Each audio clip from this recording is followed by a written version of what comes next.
कैसे मैं 96.5 परसेंटाइल से 99.5 परसेंटाइल तक पहुंचा, कैसे मैंने अपनी रैंक को 50 के प्लस से अंडर 8 के लेके आया। मैं कौन हूँ? तो मैं एक NITian हूँ जो अभी CSE में है।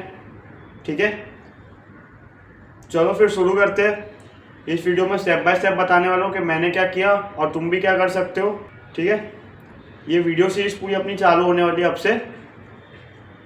अभी ये इंट्रोडक्टरी वीडियो है, आगे आगे वीडियोस आते जाएंगे, सारे क्वेश्चंस का आंसर तुम्हारा डेप्थ में देंगे। ठीक है, कि PYQs कैसे करते हैं, PYPs कैसे देने चाहिए, टेस्ट एनालाइज कैसे करते हैं, रिवीजन कैसे करना चाहिए और भी बहुत कुछ। ठीक है, चलो पहले ही बता दूं, इस सीरीज में मैं तुम्हें शुगर कोट नहीं करने वाला। ठीक है, ना मैं तुम्हें फेक होप्स देने वाला हूँ। तुम्हारे एग्जाम में बचे सिर्फ 25 दिन है ना मेरे भाई। तो फिर चलो शुरू करते हैं, आ जाओ। पहला सवाल, वेयर डू आई स्टैंड। ठीक है, औकात क्या है मेरी, है ना। चलो फिर चीज़ों को सिंपल रखने के लिए तुमको मैं 4 कैटेगरी में डिवाइड कर रहा हूँ।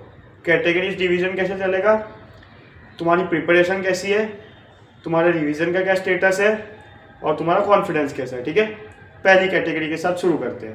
पहली कैटेगरी रहेगी तुम्हारा प्रिपरेशन भी तगड़ा है, रिवीजन भी अच्छा है और कॉन्फिडेंस भी बेस्ट है। ठीक है, तो सब बढ़िया चल रहा है मेरे भाई, है ना। वीडियो बंद कर सकते हो तुम। ऐसे तुम्हें लग रहा है कि मैं कुछ और बताऊंगा जिससे तुम्हारा और बूस्ट हो जाए रैंक, तो मैं कुछ और नहीं बताने वाला। ठीक है, सब बढ़िया चल रहा है तुम्हारा, है ना। पढ़ते रहो, मस्त रहो। चलो फिर आते हैं सेकंड कैटेगरी में। अब पहली कैटेगरी तो अपनी है नहीं, इतना आइडिया तो हम लोग है नहीं, तो अब अपनी कहानी शुरू करते हैं ना। सेकंड कैटेगरी थी जो कि मेरी कैटेगरी है। प्रिपरेशन अच्छी है, ठीक है, लेकिन अपना रिवीजन नहीं हो रखा है, जिसकी वजह से कॉन्फिडेंस नहीं आ पा रहा है ना। तो अब डिस्कस करते हैं क्या करना चाहिए।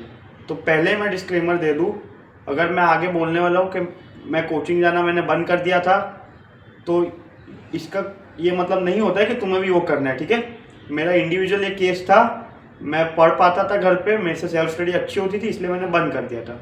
मैं किसी कोचिंग को क्रिटिसाइज नहीं करने वाला यहाँ पे, मैं बेस्ट कोचिंग में जाता था, तुम्हें पता है, जिसकी फीस सबसे ज़्यादा है। ठीक है, चलो फिर शुरू करते हैं। अब ये बात है नवंबर के टाइम की। ठीक है, अक्टूबर तक उन लोगों ने हमारा सिलेबस कर दिया था ख़त्म। नवंबर में वो लोग अब कहते हैं हमें कि अच्छे बच्चों को उन्होंने डाल दिया, स्पेशल बैच बना के रखते हैं। ठीक है, उसमें मुझे डाल रखा था, है ना। फिर वो लोग बोलते हैं कि मेंस वेंस तो तुम कर लोगे यार, हम लोग एडवांस की प्रिपरेशन करेंगे अब। ठीक है, उनकी बात भी सही थी यार, बाकी बच्चों से आगे जो निकलना है तो चालू हो गई। तो उसमें ऐसा था कि बैच की हमारी 3 दिन क्लासेस लगते थे। ठीक है, वीक में 3 डेज क्लासेस होते थे, जिसमें हमें अच्छे क्वेश्चंस कराते थे। ठीक है, थोड़ी थियरी जो मिसिंग हो एडवांस लेवल वो करा देते थे, है ना। और साथ में हमें DPPs देते थे, शीट्स देते थे करने के लिए, तो हम लोग उसको करते थे।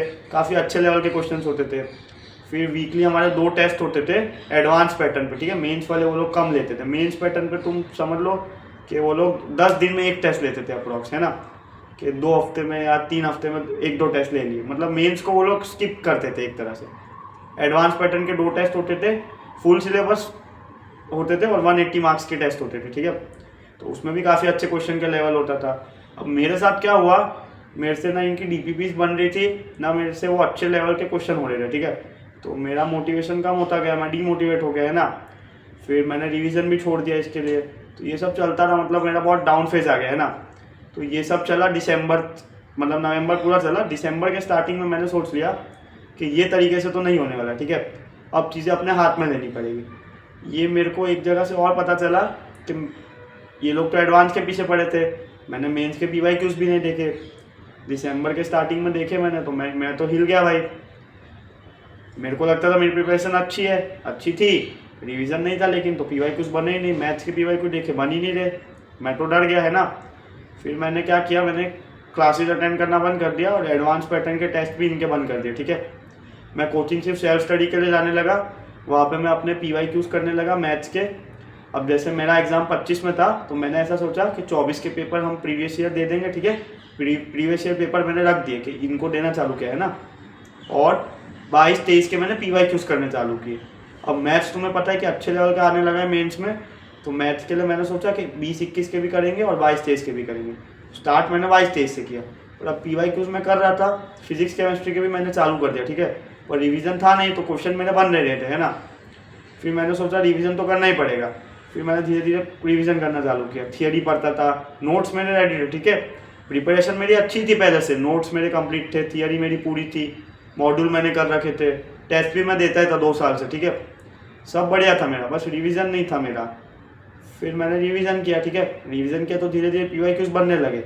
स्टार्टिंग में मेरा 1 घंटे में वो एक्सपेक्टेशन हमसे रखी जाती है कि 30 क्वेश्चन बनने चाहिए तुमसे, है ना। मेरे से स्टार्टिंग में 2 घंटे में 30 क्वेश्चन बनते थे, कितने नहीं भी बनते थे, गलत हो जाते थे। धीरे धीरे टाइम कम होने लगा, 1 घंटे में बनने लगे, है ना, सही होने लगे।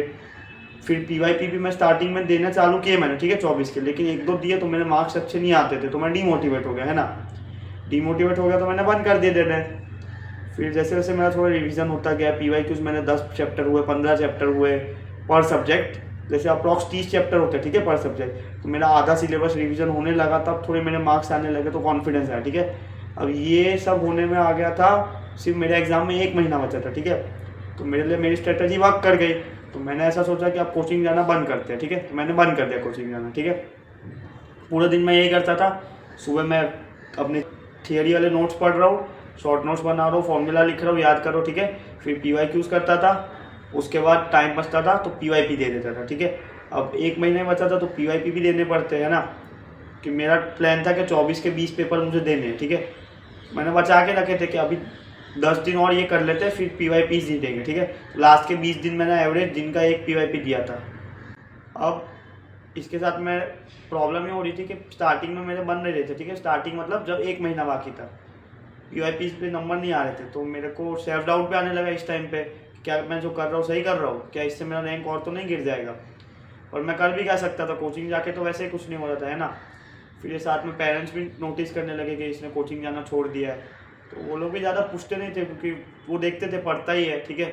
अब इसमें भी मैं डिस्क्लेमर देना चाहूँगा कि मेरे अंदर गट्स थे कि मैं घर बैठा हूँ तो मैं डिसिप्लिन से पढ़ सकता हूँ, ठीक है। और मेरे पेरेंट्स को भी पता था वो बात, मैं मक्कारी नहीं करता था घर बैठ के, ठीक है। अगर तुम मक्कारी करने वाले हो घर बैठ के भी मेरे भाई, इससे अच्छा तो कोचिंग चले जाओ, कुछ तो पढ़ लोगे, है ना। फिर इस ऐसे ही मेरा चलता रहा, ठीक है। तो फिर अब बात है 14 तारीख की, मेरे एग्ज़ाम के, मुझे याद है सिर्फ मेरा एग्ज़ाम था 23 जनवरी को, और 14 जनवरी को मैंने PYP दिया 24 का एक, ठीक है। उसमें मेरे बने थे 120 नंबर कुछ, और मेरी परसेंटाइल 96.5 कुछ बन रही थी, ठीक है, 50,000 रैंक। फिर भी मैंने प्रोसेस ट्रस्ट किया, ठीक है। 7 दिन बचे थे, मैं चाहता तो डीमोटिवेट हो जाता, छोड़ देता सब, ठीक है, कम मार्क्स में खुश हो जाता, पर मैंने ट्रस्ट किया प्रोसेस को, गलतियाँ अपनी एनालाइज की, रिवीजन किया, टेस्ट देता रहा, ठीक है। और 21 तारीख को मैंने लास्ट टेस्ट दिया था, ठीक है। 23 को मेरा एग्जाम है, 21 को मैंने जो PYP दिया था, 21 को मैंने, मुझे याद है, 3 PYP दिए थे एक ही दिन में, उन तीनों में मेरे 200 प्लस बने थे, ठीक है। तो मुझे इतना कॉन्फिडेंस आ गया था कि पेपर में मेरी 99 परसेंटाइल प्लस तो बनेगी ही बनेगी, ठीक है, मेरा ख़राब से ख़राब गया तो भी, और हुआ भी वही। मेरे पेपर में 23 तारीख को मेरी शिफ्ट थी, मेरे 207 नंबर आए और मेरी बन गए 99.5 परसेंटाइल, ठीक है। 50,000 रैंक से मैं आ गया 8,000 के आसपास या उसके अंदर, है ना। तो मैंने ये किया था, ठीक है। अब हम आते हैं तीसरे केस पे, कि प्रिपरेशन तो अच्छी है, रिवीजन नहीं किया है, पर कॉन्फिडेंस भी है कि कर लेंगे कुछ ना कुछ, ठीक है। अब तुम्हारे केस में क्या है, तुमने इनफ टेस्ट नहीं दिए तो तुम लोग जज नहीं कर पा रहे, है ना। हमें क्या करना पड़ेगा, 1-2 PYP दो, ठीक है, प्रीवियस ईयर पेपर, तो ये दे के अब देखो तुम्हारा परफॉर्मेंस कैसा है, एनालाइज करो। अगर तुम्हें लग रहा है मेरे मार्क्स सफिशिएंट है, प्रिपरेशन के अकॉर्डिंग है, तो तुम्हें रिवीजन की इतनी ज़रूरत नहीं है, ठीक है। पर तुम्हें लगता है मार्क्स कम है, तुम फिर से आ जाते हो सेकंड कैटेगरी में कि तुम्हारा रिवीजन नहीं हुआ है, ठीक है। तो अब तुम्हें क्या करना है, फटाफट सेम स्ट्रेटेजी करनी है, सेकंड वाली रिवीजन चालू करो और PYP फिर देते हो, ठीक है। तो तुम्हारा कॉन्फिडेंस धीरे धीरे बूस्ट होता जाएगा। और अगर तुम्हारे PYP में अच्छे नंबर आ रहे हैं, 200 प्लस आ रहे हैं, 250 प्लस आ रहे हैं, इतने आ रहे हैं 200 से 250 के बीच में, या अच्छे आ रहे हैं, ठीक है, तुम्हें लगता है, अगर तुम्हारे 180 प्लस भी आ रहे हैं, तुम्हें लगता है अच्छे है, तो अच्छे है फिर, है ना। रिवीजन करोगे तो बढ़ेंगे थोड़े बहुत, है ना। तो तुम यहाँ पे फिर फर्स्ट कैटेगरी में आ जाओगे, सब अच्छा चल रहा है, प्रिपरेशन तो हमारी अच्छी ही है, रिवीजन भी हमने कर लिया, कॉन्फिडेंस भी है, ठीक है, तो बढ़िया है। फिर छोड़ दो, मतलब वीडियो बंद कर दो ऐसा, और रिवीजन कम लग रहा है तो करो, सेकंड वाले की स्ट्रेटेजी जो बताई वही करनी है हमें, है ना, स्ट्रेटेजी बदलेगी थोड़ी। अब लास्ट एक कैटेगरी आती है थोड़ी क्यूट टाइप बच्चे, है ना, अभी तक ना जिन्होंने प्रिपरेशन की है, रिवीजन का तो भूल ही जाओ, कॉन्फिडेंस अभी भी है कि कुछ ना कुछ कर लेंगे, ठीक है। अब मेरे भाई सुन इधर, तूने मक्कारी बहुत कर लिया, ठीक है, तो अब कट ऑफ क्लियर से ज़्यादा तो कुछ एक्सपेक्ट मत करना, ठीक है। तू उससे ज़्यादा तेरा कुछ नहीं हो सकता। कट ऑफ क्लियर हो सकता है अभी भी लग जाए तो, ठीक है। रियलिस्टिकली 25 दिन है तेरे पास, ठीक है। थियरी पढ़ने का भी टाइम नहीं है। अब तू क्या कर, जो भी तूने एनसीईआरटी कुछ पढ़ी होगी बेसिक चीज़ें, सारे फॉर्मूला की शीट बना, ठीक है। फॉर्मूलाज जो यूज़ होते हैं मेंस में, ढूंढ, शीट बना और PYQs चालू कर। मेंस एक इजी एग्जाम है, फॉर्मूला बेस्ड क्वेश्चन आते हैं। फिजिक्स केमिस्ट्री आराम से कर लेगा, मैथ्स में तेरे ऊपर है, ठीक है पूरा, क्योंकि मैथ्स में 25 दिन में कुछ नहीं होने वाला है ना।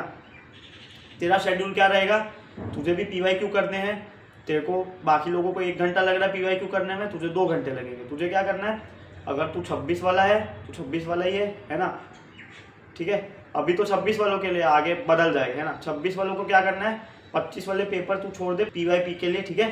प्रीवियस ईयर पेपर करना है तुम्हें। फिर 24 वाले PYQs उठा, हर चैप्टर में अप्रॉक्स होंगे 20-25 क्वेश्चन, चालू कर दे, ठीक है। अभी से चालू कर दे। 25 चैप्टर ही होते हैं, 25 दिन है तेरे पास, ठीक है। रोज का 1 चैप्टर कर पर सब्जेक्ट, या 30 क्वेश्चन कर, ठीक है, दिन के पर सब्जेक्ट, तो 90 क्वेश्चन हो गए।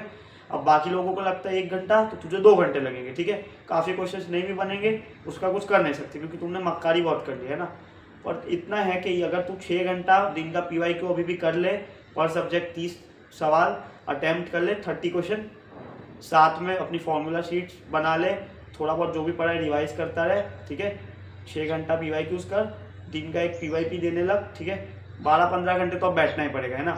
25 दिन बचे, ये कर ले, कट ऑफ तेरा क्लियर हो जाएगा, ठीक है। तो इतना ही है, कैटेगरीज अब कहानी हो गई सारी, ठीक है। चारों कैटेगरीज ले ली हमने। आइडियल केस, सेकंड हमने लिया जो मोस्टली लोगों के साथ होता है, जो मेरे साथ था। थर्ड केस तो एक तरह से अभी बीच में, उसको पता ही नहीं है कुछ, है ना, सेल्फ अवेयरनेस ही नहीं है। और चौथा केस क्यूट बच्चे, है ना। चलो फिर ये वीडियो के लिए इतना ही था। तुम्हें अगर हेल्प हुई हो तो फॉलो कर लेना, ठीक है। वीडियो सीरीज चालू हो चुकी है, चलती रहेगी, ठीक है। आगे मैं बताऊंगा, हर क्वेश्चन का तुम्हारा डेप्थ में आंसर दिया जाएगा कि PYQ कैसे करने चाहिए, प्रीवियस ईयर पेपर कैसे देते हैं, टेस्ट एनालिसिस कैसे करते हैं, रिवीजन कैसे करते हैं, ठीक है।